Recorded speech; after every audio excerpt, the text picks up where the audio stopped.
I studied over 1,500 YouTubers as part of a competition, and I discovered something shocking. Smaller YouTubers are doing things better than bigger YouTubers, and probably better than you too. In fact, what I came across meant that the video you're about to watch was not the video I set out to make. Because the 3 totally unexpected lessons I learned on this journey are just so much more important. So in this video, I'm going to reveal to you what they are, and the one powerful thing a smaller channel does really well that larger creators often fall into the trap of ignoring. But to help you understand, we need to go back to the start of this story.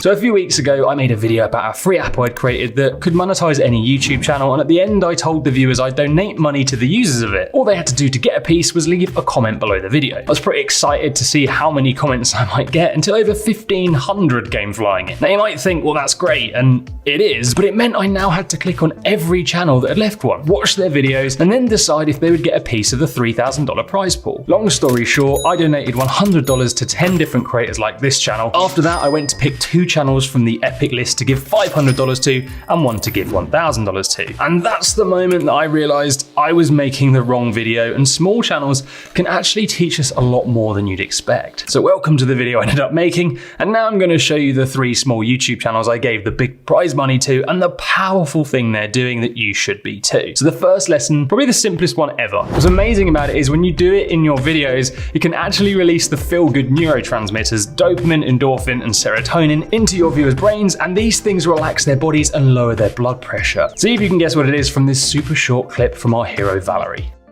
Good for you. Like, this is gonna be your digital best friend in medical school. Just look at that big smile. How welcome do you feel when you see that? And it's been proven that when people smile at us, we smile back, and it's smiling that causes all of those feelings in us. Try it. And I don't have to stand there all weird, looking like this. It needs to be natural. But I'm telling you now, smiling is the fastest way to make a viewer feel good, and it's backed by science. So for that reason, here's $500 to keep on smiling, Valerie. He's not left a link to the app, so I'm not gonna leave this. Comment on our latest video. Okay, so I guess we'll have to wait for that. So the next person who's getting $500 did something you just have to consider now. So this is Cam Graham. He has a music production channel. Yo.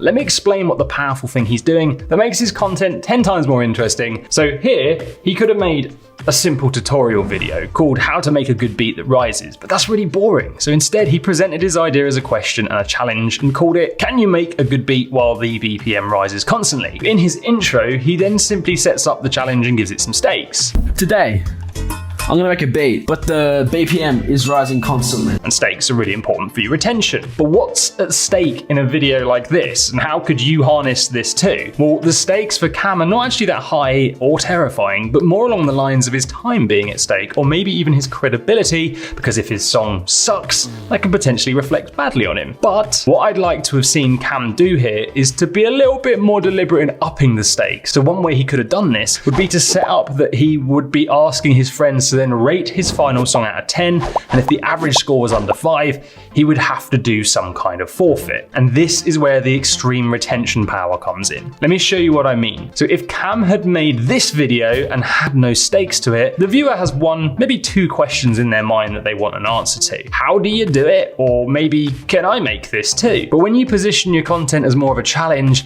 and then up the stakes to include a forfeit, look at the questions that suddenly appear in your viewers' minds. How do you make the BPM rise constantly? Will it sound any good when it does? Is it something I can do too? What will Cam's final song sound like? And the big one, what will his friends think of it? And will he have to do the forfeit or not? Can you see the difference? When you introduce stakes and these other elements, you sow multiple questions into your viewers' minds, and you open up your content to be enjoyed by a wider audience within your niche, which can mean more clicks and your retention will get boosted. So enjoy this donation, Cam, for all of your smart thinking. And now it's time for the $1,000 winner. But first, nope, no reply from Valerie. So this was a really powerful wake-up call for me when I stumbled across this next channel, because the lessons they can teach you is something I'd recently written off myself, but it made me reconsider, because really, this is what blows channels up, and it's a solution to a very common problem. So let me show you the first warning signs of this issue, because there's a strong chance that you've witnessed this many times for yourself, and you might even end up in the same position one day too.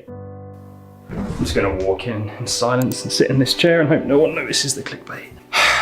So I've been making YouTube videos for a while now, and I've just decided that it's time to quit. pandering to the YouTube algorithm, and now I'm just gonna make whatever I want when I want. And then 3 weeks later, look, that content creator's gone back to doing the same old safe thing again. Hi guys, welcome back to the channel and the 20th edition of What's in My Backpack.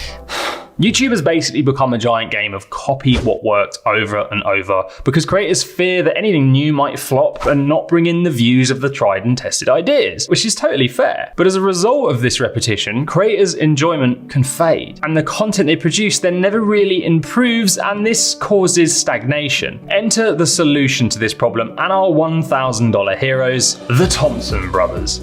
They're a future group of YouTube superstars who are doing all of the things that make YouTube potentially life-changing. They're messing about with creative camera tricks, remaking their favorite films, and pushing their ideas, and that is what builds the creative skills that will over time blow them up. In short, they're doing all of the things so many channels fall into the trap of fearing, and that's experimenting and taking more risks. And do you want to know who else took this approach? Well, actually, I did. And look at the difference it made. But recently, after trying a string of new and different ideas in a row, I was kind of down because a few of them just didn't work out like I'd planned. So I thought, well, I'll go back to the tried and tested safe videos. It's not worth the pain. But seeing these guys reminded me that actually by pushing yourself to be more creative and trying new things, even when a video flops, you march into your next video a better creator. So really, when you try new things, you can't actually lose because you learn something from it. Now, I'm not telling you to do what these guys are doing though. What I'm telling you to do is to take elements of what they're doing to satisfy your creative itch and push your limit so you don't end up making one of those videos I showed you earlier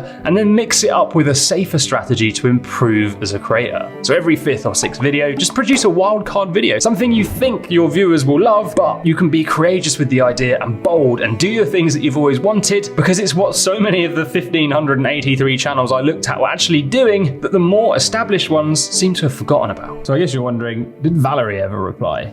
Well, yes. $500! Thank you so much! I thought it was a joke, but now it's no longer a joke. I have about 92 videos on my channel. Literally, none of them have ever been monetized. And today, I was just paid. Like, I'm lost with words. Like, YouTube is a never-ending game of fixing problems, and even though these 3 things I've shown you will help you become a bigger and better channel, they're kind of useless if you don't know how to come up with more creative ideas to use in them and take risks with. And it's why this is the video you want to watch next, because it will teach you a system to do just that.